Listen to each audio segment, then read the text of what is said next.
Here's an interesting tidbit that I think Charles Hawk will particularly like about the Marine Corps.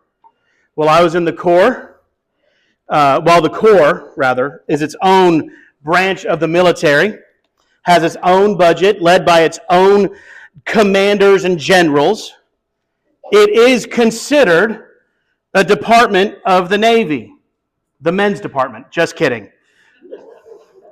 You see, the very first Marines were enlisted to be sharpshooters that sat in the crow's nest of the ships 250 years ago in order to deter pirates. To that extent, the Marine Corps is still largely dependent on the Navy for some things. If Marines are being shipped to a forward area, somewhere that needed to get there by boat, the Navy is kind enough to always give the Marines a ride. The Navy also provides the doctors and the dentists for the Marine Corps. No Marine Corps doctors were not smart enough. If a Marine needs to talk to a chaplain, it is the Navy chaplain that he will see. And finally, this is the most beloved sailor in all the Marine Corps. It is the doc, the corpsman, or what you might know as a medic. The corpsman, attached to a Marine Corps unit, has a tough job. First and foremost, he has to deal with Marines. But when we were at war, the corpsman also went with the Marines on the front lines. They were not combatants, meaning they don't engage the enemy. They only served to support injured Marines. But here was the tough thing about being a doc. This is why I could never be one. During a firefight, upon dealing with multiple casualties, they were not directed to assist the most significantly injured. No, the doc was required to help the Marine who could get back in the fight the quickest first. You have a Marine bleeding out, or you have a Marine who has an injury to his leg, but you can patch that up and help him get in the fight. That's the one you help first. This is why I could never be one. Why is that? It's because the Marine Corps is a mission-driven organization. Everything done is done in order to accomplish the mission. And you can't let anything deter you from accomplishing that mission, even if it means your friend dealing with a sunken chest wound. At first glance, it seems like Jesus is the complete opposite of this. Why? Because what we've seen is he's helping everyone, everywhere he encounters along the way to the cross. Jesus, we have somewhere to be. I must help this person first. But here's the truth of the matter. Jesus is mission-oriented as well. The only difference is for him, people are the mission. People are the mission. What we see in this morning's text is a tale of two people, both who are desperately in need of help. But Jesus doesn't sacrifice one for the sake of the other. Rather, he serves those who have faith in him. If you have a Bible today, and I hope that you do, I want to invite you to turn with me to the Gospel of Mark. We are in a series on Sunday mornings working our way through this account of Jesus' life. And what we're looking at today, this morning's sermon in a sentence, is this. We can come to Jesus with our requests, and he will honor even imperfect faith when that faith is in him. Mark chapter 5, if you need to use a pew Bible today, you can find our text starting on page 891 and continuing on 892. And as you're turning there, I invite you to stand, if you're able, in honor of reading God's holy word. When Jesus had crossed over again by boat to the other side, a large crowd gathered around him while he was by the sea. And one of the synagogue leaders, named Jairus, came. And when he saw Jesus, he fell at his feet and begged him earnestly, "My little daughter is dying. Come and lay your hands on her so that she can get well and live." So Jesus went with him, and a large crowd was following and pressing against him. Now a woman suffering from bleeding for 12 years had endured much under many doctors. She had spent everything she had and was not helped at all. On the contrary, she became worse.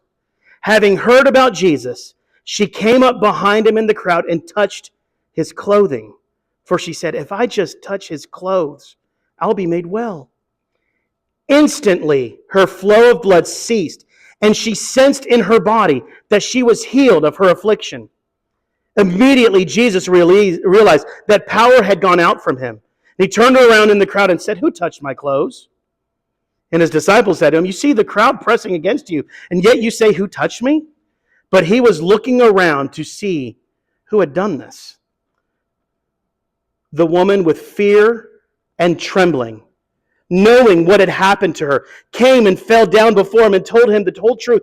"Daughter," he said to her, "your faith has saved you. Go in peace and be healed from your affliction."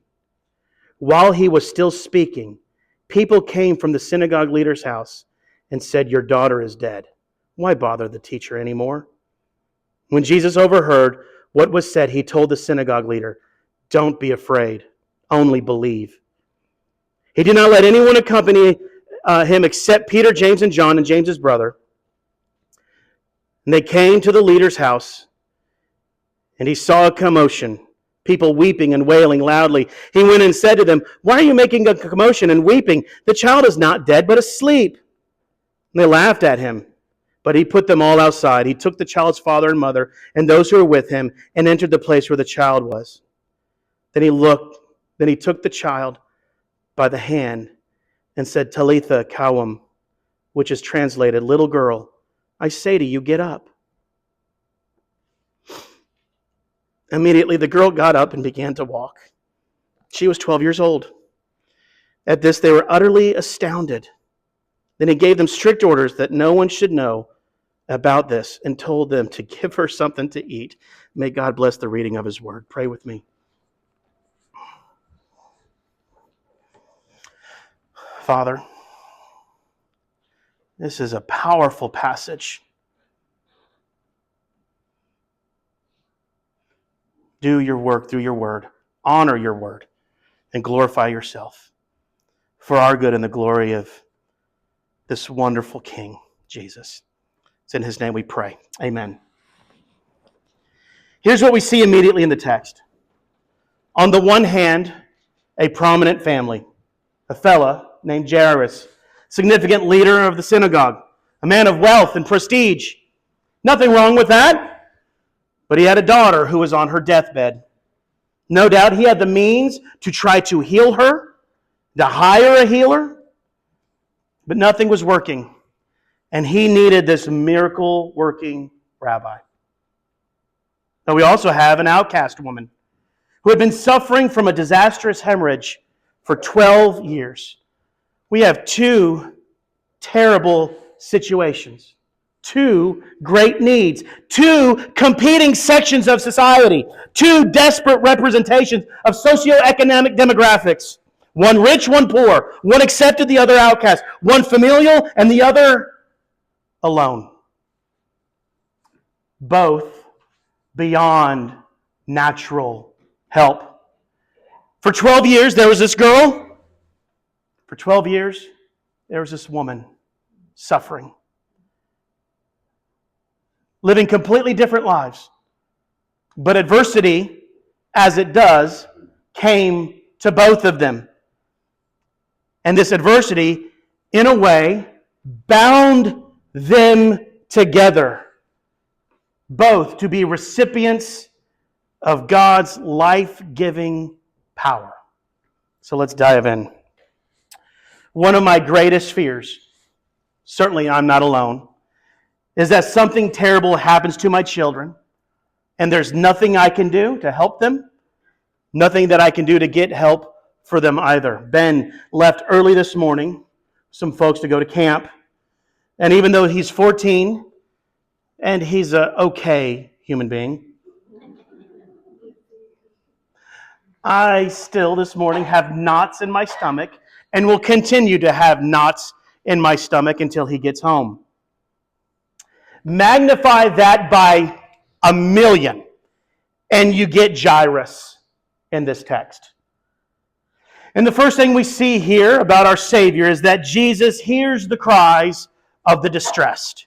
He hears the cries of the distressed. The format of this text is what some commentators call a Markan sandwich. And we see it before. So it begins with Jairus. It ends with Jairus. He's the bread. But the bread is divided by someone different. This suffering woman who had this condition for 12 years. And while this event really did happen at a really specific time with really real people, it's also a story with a purpose. That purpose is to highlight the comparison to teach us all a lesson that you and I and everyone need to hear. And it's a point that's been coming up over these last several weeks. Jesus calming the storm and his delivering the demon-possessed man. And what we see, that thing that needs to be highlighted, is Jesus' great compassion on others and that he cares for the distressed. He has great compassion on people and he cares for the distressed. That's such good news. He is the all-powerful God who has authority over that which troubles you. And what is impossible for you and for me to solve on our own, he is able to intercede. Nature, he's got it. Demons, he casts them out. A wound that will not heal. And friends, even today, death itself, all have to surrender to Jesus' sovereign authority. Two things I want us to see here. First, and it may seem obvious at first, but it must be stated, we can come to Jesus with our requests. It's important to point out that this is the first time in Mark's gospel that a religious leader has come to Jesus the right way. Thus far, only the outcasts and the downtrodden have come to Jesus, and he's gone to them. To be sure, there have been religious leaders, there have been elites, but they only ever came to test, to mock, to judge. This leader, this man of prominence, fights through the crowd, falls at Jesus' feet. There's so much to say here, but here's the big takeaway. Despite the incredible crowd that was growing, no doubt urging Jesus to teach and to heal. Hey, Jesus, do this for us. Hey, Jesus, do this for us. Whatever. What we see is Jesus is interruptible. He's interruptible. You're allowed to interrupt him. We can interrupt him with our requests because he hears and he cares about that which distresses us. And here's what's crazy. At least in my opinion. We know people. You probably have friends or family or acquaintances who are at various times too busy. Lauren has been trying to get me to call one of my professor mentors for literally years. Every year I see him at the SBC. And he'll say, Chris, give me a call. You should call me sometime. I'd love to catch up. I'd love to talk to you about X, Y, and Z problem that you're having or whatever. And I get home and I literally think to myself, Payne's too busy to call. He's too busy for me. He's too important for me. That may or may not be true. But it literally is true for Jesus. Did you realize, according to Colossians 1, at this very moment, Jesus is holding everything together by the word of his power. Did you know that? At this very moment. If Jesus, at this very moment, stopped doing what he's currently doing, everything you know, see, can touch, smell, taste would cease to exist. Do you know that physicists cannot tell you why? They understand a lot of the human molecule, or not just human. They understand a lot of the molecule. They know that two hydrogen molecules and one oxygen molecule creates what? Do you know that they can't tell you what makes those molecules stick together? They can't explain that. I can. It's Jesus. He is holding all things together by the word of his power. He's really too busy. And yet, he's not. He is incredibly interruptible.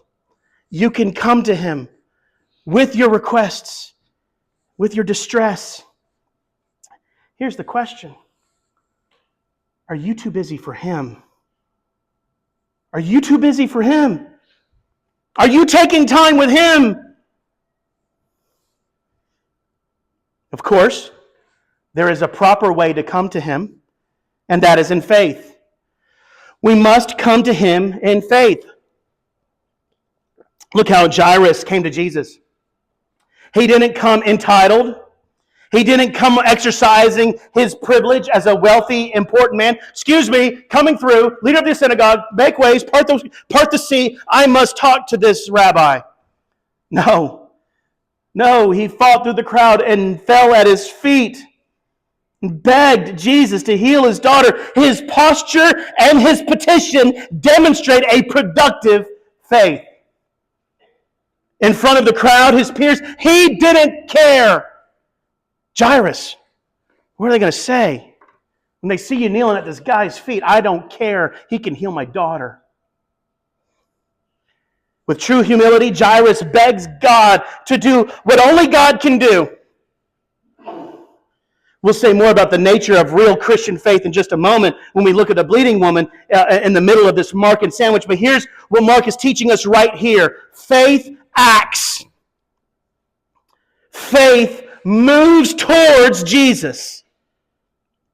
Faith is productive. Faith trusts that Jesus has authority over what? Oh, I don't know. Everything? Well, Jesus hears the cries of the distressed who have the humility to come to him with their requests and come in the right way in faith. And what does he do? It's incredible. Look at verse 24.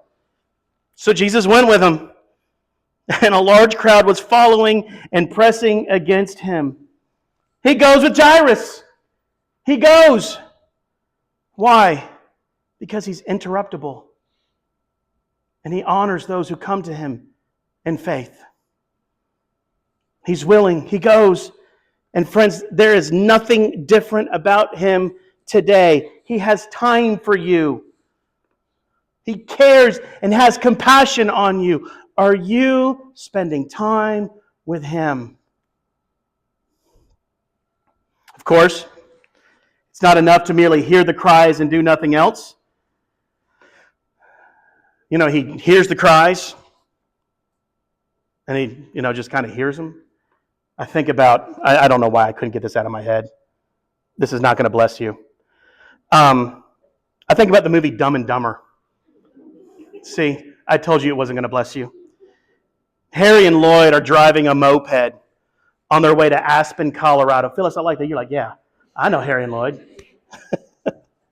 They're driving a moped on their way to Aspen, Colorado in wintertime. And at one point, one of them, I can't remember which one, it doesn't matter, complains about the fact that his fingers are nearly frozen. And the other dumb one says, oh, here, I've had 2 pairs of gloves this entire time and my hands are sweaty.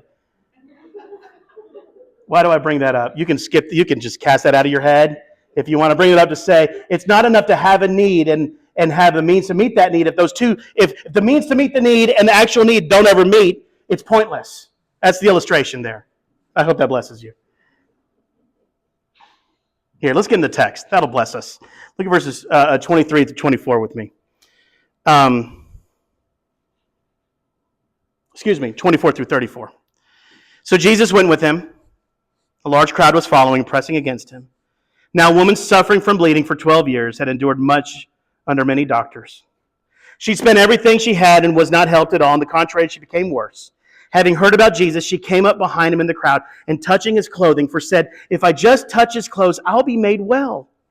And instantly, her flow of blood ceased, and she sensed in her body that she was healed of her affliction. Immediately, Jesus realized that power had gone out from him. He turned around the crowd and said, who touched my clothes? His disciples are just absolutely brilliant. You see the crowd pressing against you. Why are you asking this? But he was looking around to see who had done this, and the woman, with fear and trembling, knowing what had happened to her, came and fell before him and told him the truth. And daughter, he said to her, your faith has saved you. Go in peace and be healed of your affliction. Jesus responds to the pain of the diseased. He responds to the pain of the disease. Here's the banner under which I want you to look at this. Jesus is not too busy to stop and help someone who is hurting, even when he's on a mission to help someone else. Especially when that person, in this case, this woman, is determined, humble, and hopeful. That is, has faith. A couple things, two things here. First, we see that we can approach Jesus in our suffering. So the crowd is following Jesus and Jairus as they proceed to go see his daughter. Still crowding, still pressing. But all of a sudden, this woman comes on the scene. It's important that we consider the desperation of this woman. The nature of the hemorrhage that she had been having has made her ceremonially unclean according to the Levitical system. What does that mean? It means she was unable to access the temple. It means she was unable to bring an offering. It means she was unable to worship. She wasn't allowed to worship. And per ceremonial custom, anyone she touched was also made unclean. So she couldn't worship, couldn't bring an offering, couldn't have her sins forgiven, and couldn't touch anyone. She was alone. Here's what I want you to see. Not only was there a physical affliction to this woman for 12 years, but there was shame involved. There was shame involved as well. This situation tormented her. Tormented her. But notice to her desperation to experience any relief from affliction, Mark says that she had endured much at the hands of many doctors and spent all her money trying to improve. I'm not going to tell you because some of it is quite disturbing, but there were things in the Talmud that said, how do you treat this? How do you treat this situation? And some of it was quite disturbing. She wanted relief. She wanted to rid herself of shame. She was tormented. She was desperate, and she was getting worse. So what did she do? Well, she heard about this Galilean miracle-working rabbi named Jesus and believed that he could help her. And with that mindset, she approached Jesus in her suffering. Despite the pain, despite the shame, she approached him. This is our servant king, friends. Immensely powerful, incredibly approachable. Well, what happens next? She says to herself, if I can just touch his clothes, maybe the hem of his robe, maybe that will help. Can I say something? Her theology was terrible, but her faith was incredible. Her theology was terrible, but her faith was incredible. And she approaches Jesus in her suffering, but she also approaches him in faith. We can approach Jesus in faith. In absolute spiritual and physical desperation, she did what was not only unthinkable, but more importantly, completely unacceptable. I can't stress this enough. Not only were women not allowed to touch men in this context, it's completely taboo, but more importantly, you were not allowed to touch someone when you were ceremonially unclean. As a matter of fact, the Leviticus tells us that if you were unclean and you were walking through a crowd of people, you actually had to shout out, unclean, unclean, to tell everyone, hey, get out of the way. Don't let this person touch you. It's like during COVID.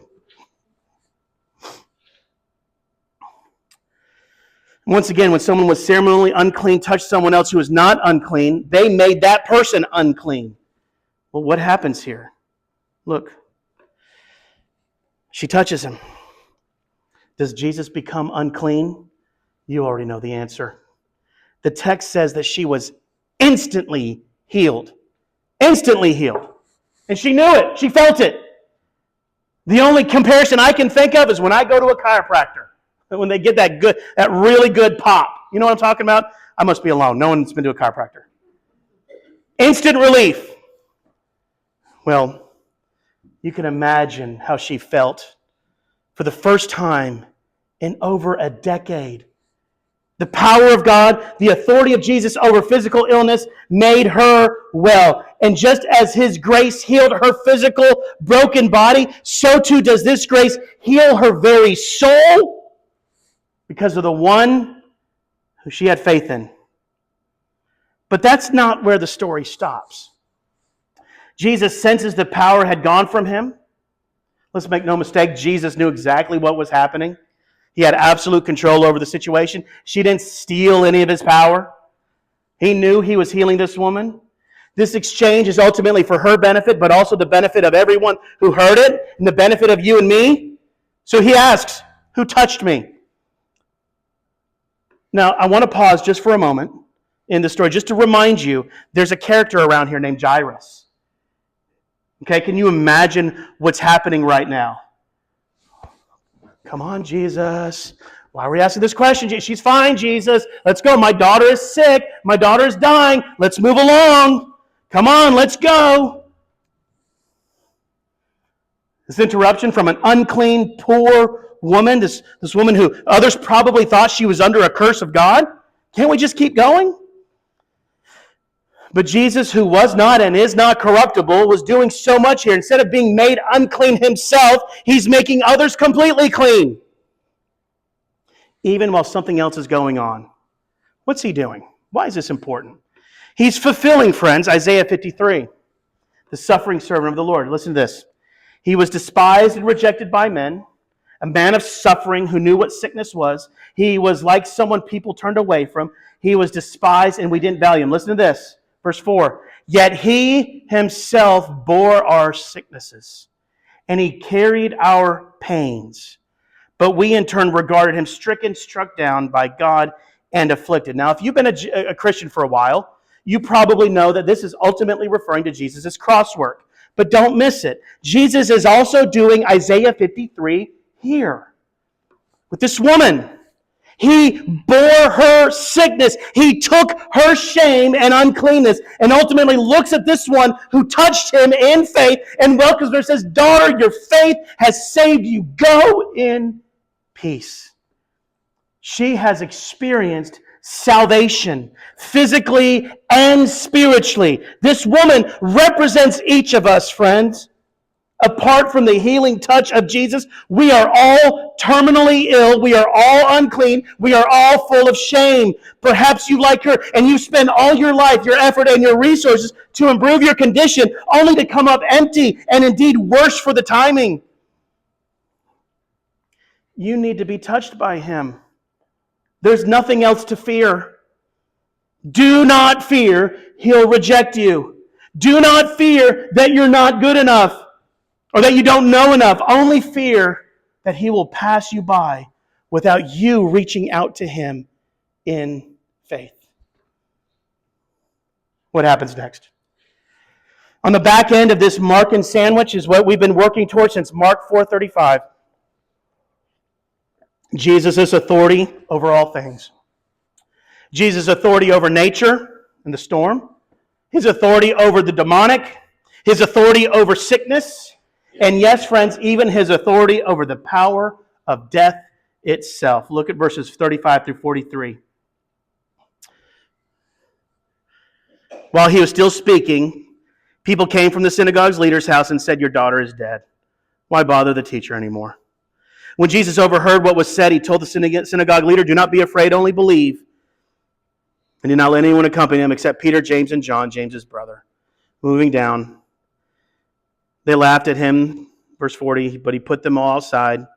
He took the child's father and mother and those who were with Him and entered the place where she was. And He told her, little girl, I say to you, get up. And she got up. And they said, don't say anything. And they gave her something to eat. We have to remember Jairus. I want you to recall him. He He was standing around, probably impatient. We don't know what he was thinking at this point. We don't know how long that exchange between Jesus and that woman took. But here's what we do know. There are remarkable similarities between this little girl and this woman. One, both, or Jairus, both knew that only Jesus could help them. Both knew they were unworthy. Both fell down and prostrated themselves before Jesus, and both believed that Jesus could heal them or their situation. This woman got what she wanted, but for Jairus, things are going to get worse, or so they seem. The first thing, two things I want you to see. The first thing I want you to see here in the case of Jairus is we can believe in spite of our circumstances.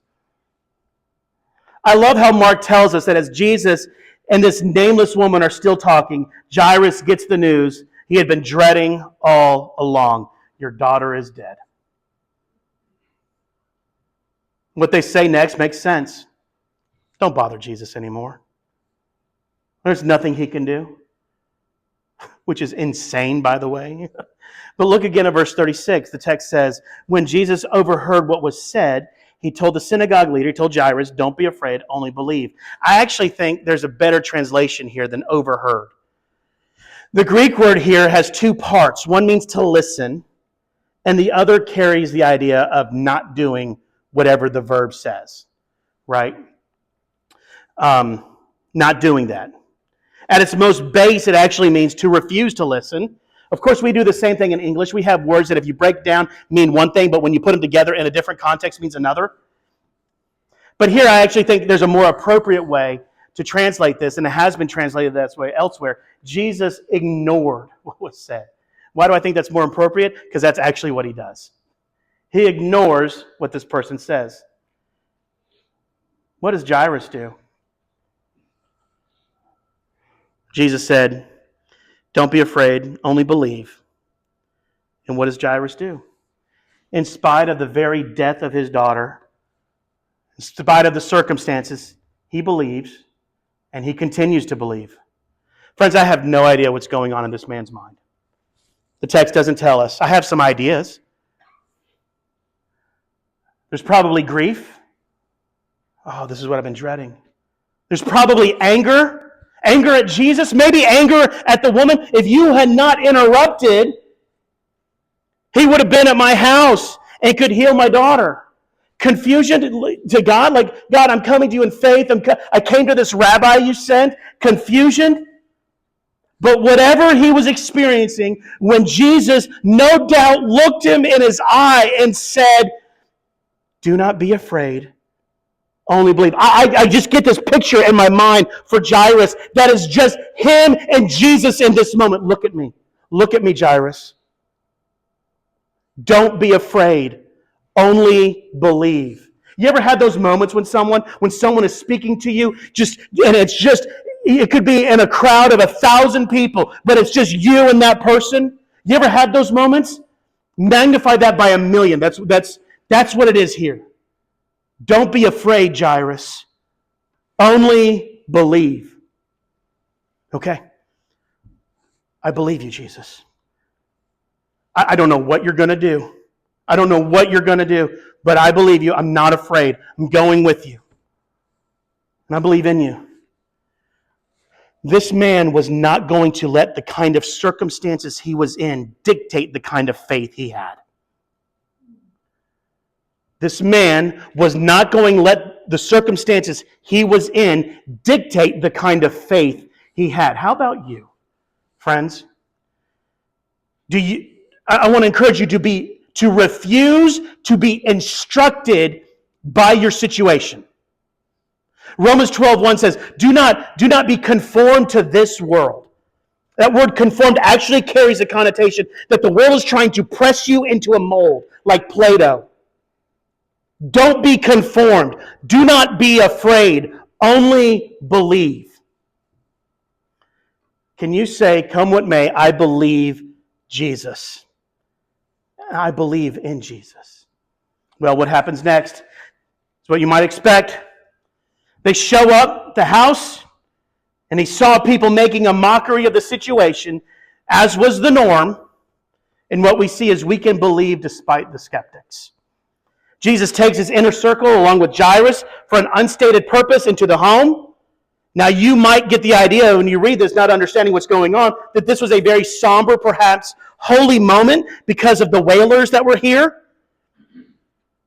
But here's the problem. These wailers were actually professional wailers. Jewish custom called for folks to come and mourn every death. And there was a guild of wailers that kind of ran a monopoly in the various towns. Oh, did you hear about Jairus' daughter? Oh yeah, she said she dead. Oh, let's go wail. And that's what they do. That's what they would do.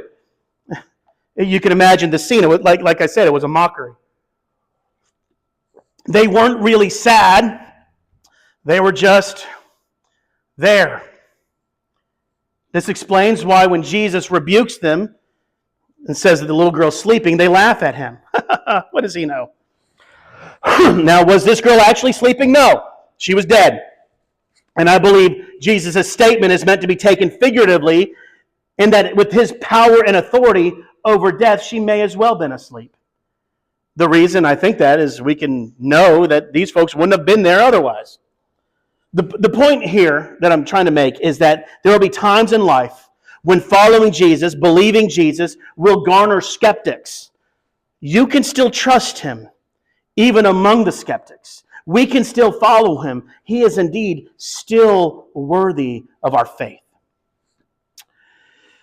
Well, a few final thoughts as we draw to a conclusion. What happens next? Jesus enters the room, takes her by the hand, and says, "Little girl, get up." This is why we can trust him. Once again, it's worth pointing out, Jesus takes what is unclean and it doesn't corrupt him. He purifies it. What do I mean by that? The woman with the hemorrhage was unclean, and this little girl in her deceased state is also ceremonially unclean. You're not allowed to touch dead bodies in the Jewish custom. But Jesus isn't hindered by our human uncleanness. The servant king moves towards frail and broken humanity to heal what our sin has destroyed. In the case of this little girl, death could not keep her. And she gets up in obedience to the master. I love verse 42, certainly an understatement. They were utterly astounded. Well, you think? Jesus follows his pattern of instructing folks to keep quiet. It wasn't time for his true nature and his messianic mission to be revealed. And then he does something incredibly practical. He says, hey, give her something to eat. Just another layer of his compassion. Hey, go get her some food. Friend, I don't know what you're going through today. I know what some of you are going through. I know some of you are going through some tough stuff. Can I just tell you, you can trust Jesus. You can trust Jesus. You can believe Jesus. You can put your faith in Jesus no matter what. And it doesn't have to be a lot of faith. It can be a mustard seed size of faith. As long as it's in faith and in him, he will honor it. I'm reminded of two Jews. This is not original to me. I'm reminded of two Jews before the coming of the death angel during the Exodus. What were they instructed to do? They were instructed to take some lamb's blood and put it over the lintels of their door to keep the death angel out, right? And we'll call them Frank and George. They're very Jewish names. Frank looks at George and says, hey, pretty scary tonight, right? Pretty scary idea tonight about this death angel coming to take the firstborn male. right? And George says, no, it's not scary. I've put the blood over my door. And then Frank says, no, but I have too. It's still very scary. George says, bring it on. I have faith in my God. And Frank says, well, of course you do. You've got 5 sons, but I only have 1. Very scary. Now, of course, I've done all the stuff. I put the blood on my doorpost. I'm doing what God has said, but it's still a very scary situation. Can I ask you a question? Whose son was saved that night, and whose son was taken? Both were saved. Both were saved. Why? Because it doesn't matter how much faith you have, as long as your faith is in the right thing. Faith in Jesus.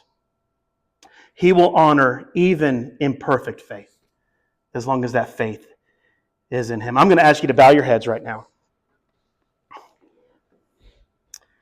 What's going on in your life?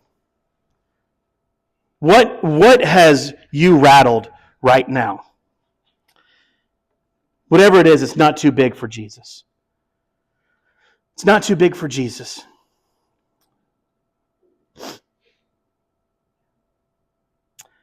The sad news is this little girl, we don't know anything else about her.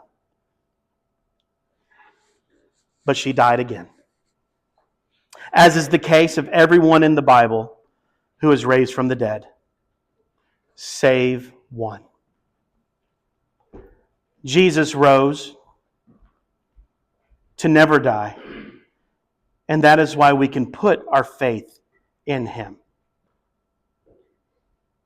Friend, I'm going to ask you, first of all, have you put your trust in Jesus for salvation? He did what no one else could do. He lived the perfect life in accordance to God's law, to be the perfect sacrifice for sin on your behalf.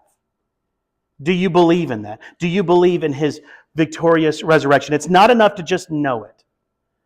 Do you trust it? Do you believe it? Do you believe in Him? If you've not trusted Jesus truly, as we said, faith acts. If your life is not moving towards Jesus, has not moved towards Jesus, I'm going to ask you to step out in faith, trust Him, and come forward.